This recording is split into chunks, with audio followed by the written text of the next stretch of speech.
morning, Mr. B. Good morning. How are you? I'm okay, man. Really?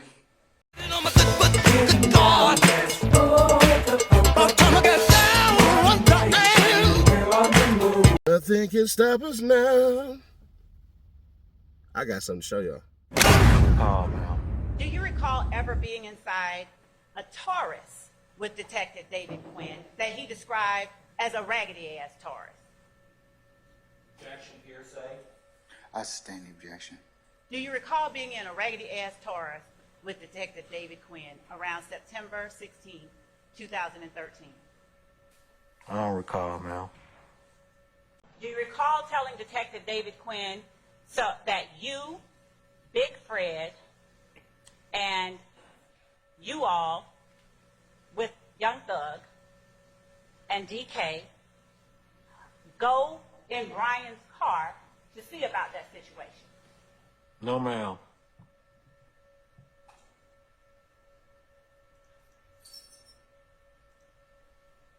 Do you recall telling Detective David Quinn or anyone about the guy with the D and the K in his face? No, ma'am. Do you recall telling Detective David Quinn that the guy with the D and the K in his face was one of the people that went to check on the guy with all the money? No, ma'am. Do you recall telling Detective David Quinn that after they went and checked on that money, they found out that nothing was going on with that situation? No, ma'am.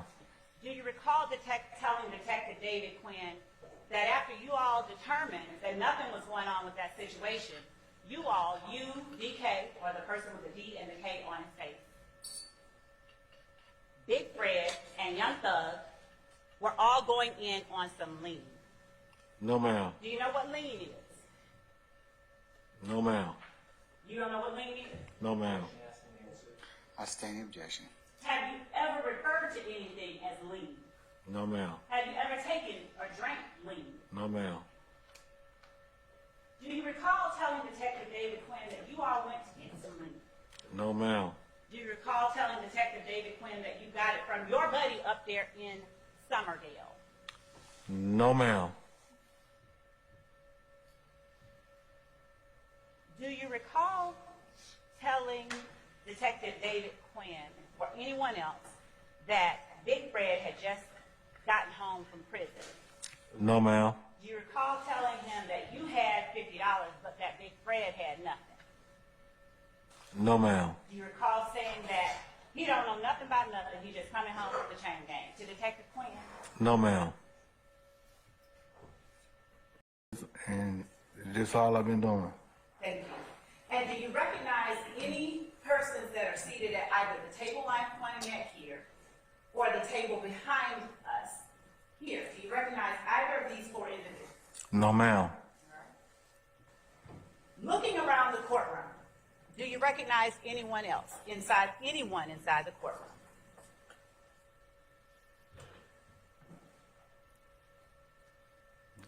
No, ma'am.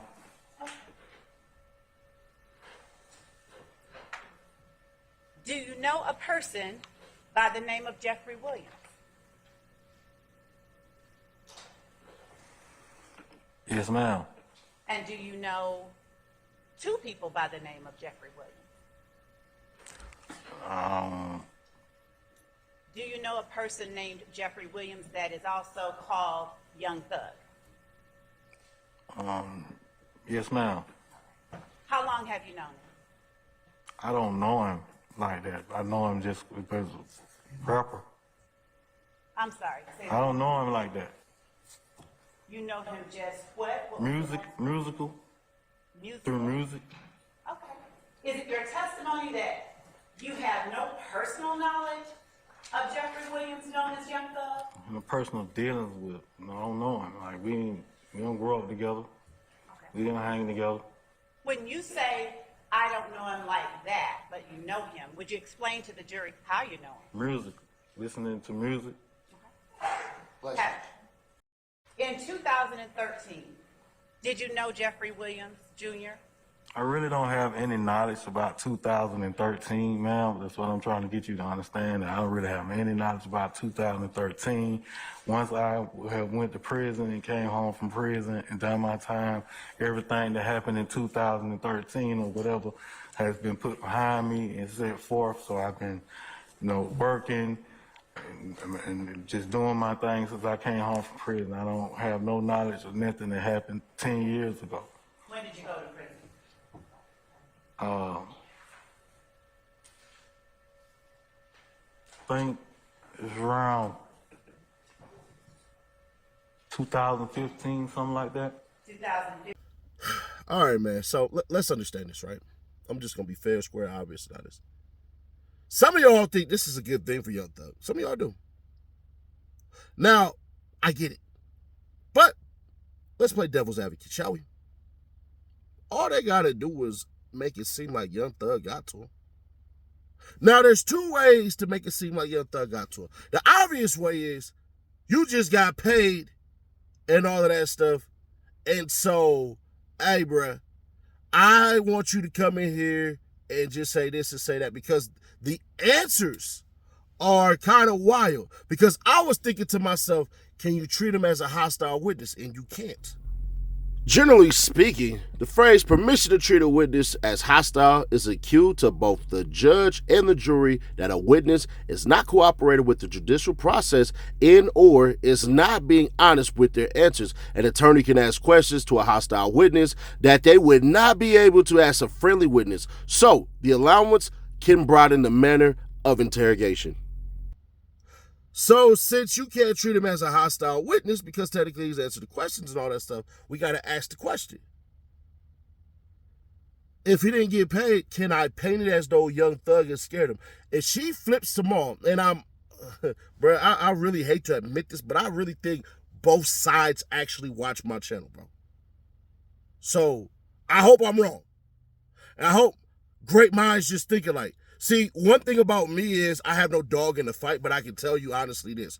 If she comes out and she says, are you afraid of Young Thug? Do you know Jeffrey Williams? You said you know his music. Do you know him by King Slime? What do you think about these songs right here? They're going to object. Objection. Relevancy, Your Honor. But one thing every lawyer knows is if I put it in the jury's head, then you know what? Hey, bro, they're not going to forget it. The judge can say overrules, sustain, all that crap and everything like that. But as long as I get what I need out of there and I get a reaction, cool. Because right now, everybody is wondering what the hell is going on. Why ain't this dude answering these questions? He obviously gave all those statements to the police officer, but now coming in there and saying that he can't do this or do that. Oh, I can't recall, I don't remember, and all of this stuff and everything like that. Bro, I overstand that part on them.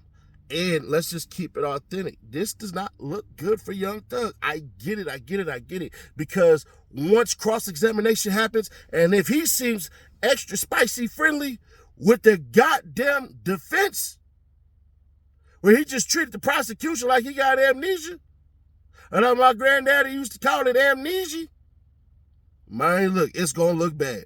Because now, depending on his posture, if he's friendly, he got paid, baby. If he caught him, yeah, man, no, I didn't. That's going to look like he's terrorized. But I got a crazy theory. Of Cleveland Avenue and Old Hateville Road in Atlanta. I really can't tell you how much I thought that would be. All right. Mr. Bean, when we spoke at your job the last time that we met, or the first time that we met, did you want to speak with me? No, ma'am. And did you want to come in here and testify today? No, ma'am. Oh, the objection, Mr. Sheridan. And did you come only because you were given a subpoena? I sustain the objection. Yes, it was. And Your Honor, respectfully, with the yes or no question, I did not suggest an answer. It's leading. Yes, Your Honor. Okay.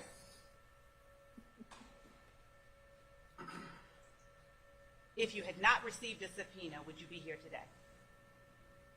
No, ma'am. So, them subpoenas, that's what's getting all these people in here. Because if Brian still comes through and he asks him, do you know what the penalties on a subpoena is? And that dude come out and he say, yeah, man. It's threatening with, it says, not they, but it says threatened with jail time and fines and all of this stuff, bro. What are the penalties if you ignore a subpoena or don't comply? Failure to respond to a subpoena is punishable as contempt by either the court or agency issuing the subpoena. Punishment may include monetary sanctions, even imprisonment, although extremely unlikely. Generally, a hearing will be held where the party charged with noncompliance has an opportunity to explain its side of the story, and the court or agency has broad discretion to determine an appropriate punishment given the circumstances presented. In most cases, in contempt proceeding, the court determines the appropriateness of withholding any documents under a claim or privilege. In such cases, the outcome is more likely to be an order to produce, coupled with an award of attorney fees to the party that had to initiate the contempt proceedings. I got adult kids that stay with me. I'm a hardworking father. I left all of this street stuff behind me.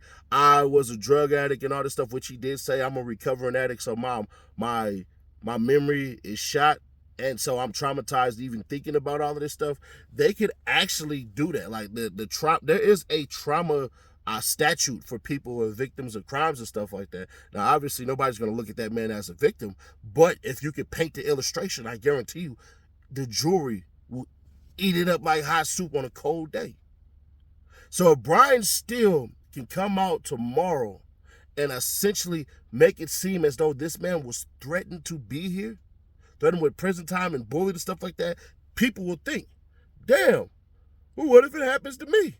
Because remember, the all guy, and I'm gonna wrap this all up on Saturday with a mega video. Bruh, the state better be careful with the shit that they're doing.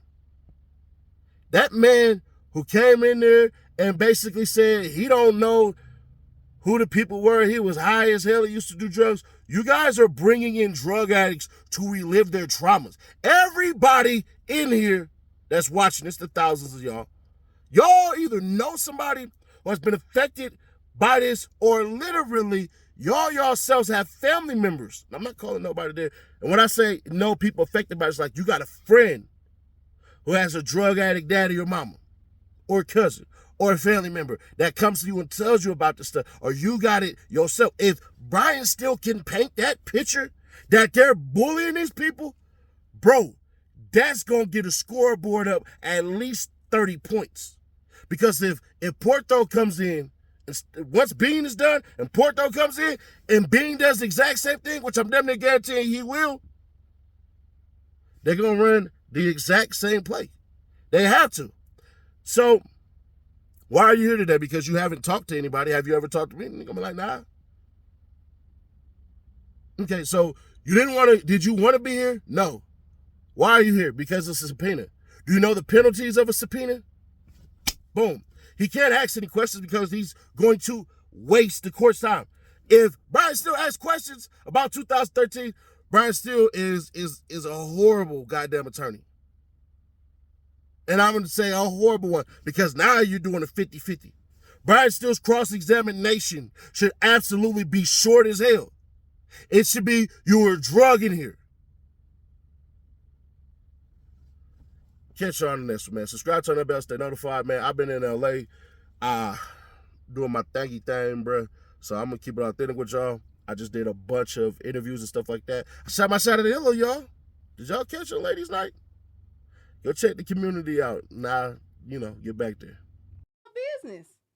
He's shouting out something else. I'm shouting out the shot.